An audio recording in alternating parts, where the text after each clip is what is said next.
தையக்காரங்க ஒருத்தவங்க அவங்களோட கடையில் துணிகளை தைச்சிட்டு இருந்தாங்க.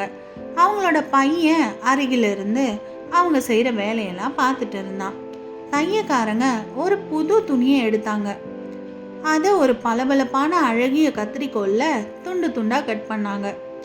பின்னர் அந்த கத்திரிக்கோலை அவங்க காலு கீழே போட்டுட்டு துணியை தைக்க ஆரம்பித்தாங்க. அந்த துணியை தச்சு முடித்ததும் ஒரு சிறிய ஊசியை எடுத்து பாதுகாப்பான இடத்துல குத்தி வச்சாங்க.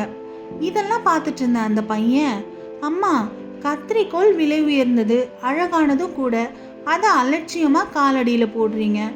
ஊசி சிறியது, மலிவானது, ஆனால் அதை பாதுகாப்பான இடத்துல குத்தி வைக்கிறீங்க. இது ஏம்மா அப்படின்னு கேட்டான். நீ சொல்கிறதெல்லாம் உண்மைதான். கத்திரிக்கோள் அழகானது, பளபளப்பானது கூட, இருந்தாலும் அதோட செயல் வெட்டுவது, அதாவது பிரிப்பது. ஆனால் ஊசி சிறியதாக இருந்தாலும் மலிவாக இருந்தாலும் அதோட செயல் சேர்ப்பது.